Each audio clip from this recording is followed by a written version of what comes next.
little bit. Paula's going to need it in a minute. So. We've got some friends in Madrid, a writer called Terence Sellers who wrote The Correct Sadist. Yes. And she and her friends had a party recently. And they were talking about how anybody with a sort of personality defect at the moment in America seems to scream Satan, Satan all the time about everything. So they decided that they'd just leave the first A out and call him Stan. And it reduces him down to the Archie Bunker level.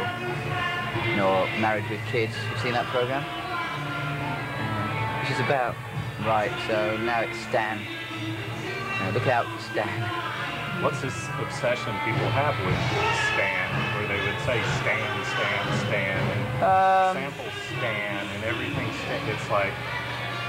Well, I guess people want to be as rich as Led Zeppelin. You know, all the heavy metal bands think that's the way to become rich like Jimmy Page.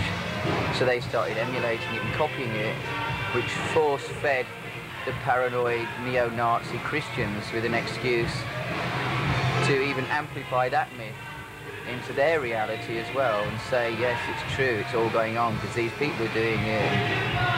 And it's just what they call a self-fulfilling prophecy, basically. Well, of course, none of it's about anything that any of us believe exists in any sense whatsoever. God forbid. Stan.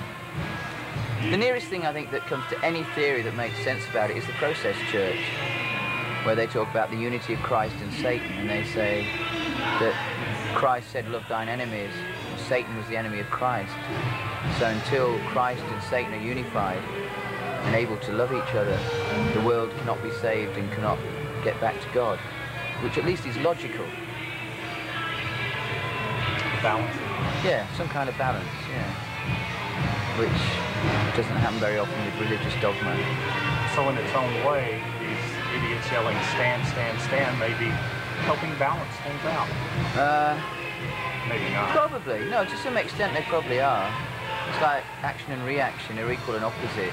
So there's a certain scientific basis for both needs, but I think the time's gone, you know. It's an old conversation. It's not relevant. We have chaos mathematics and we have scientific theories about what are they called? Linear fears are obsolete. Oh, what are those new things they can do now? Nanotechnology. Have you heard about that? No, what's that mean? Nanotechnology is where they can create the equivalent of a virus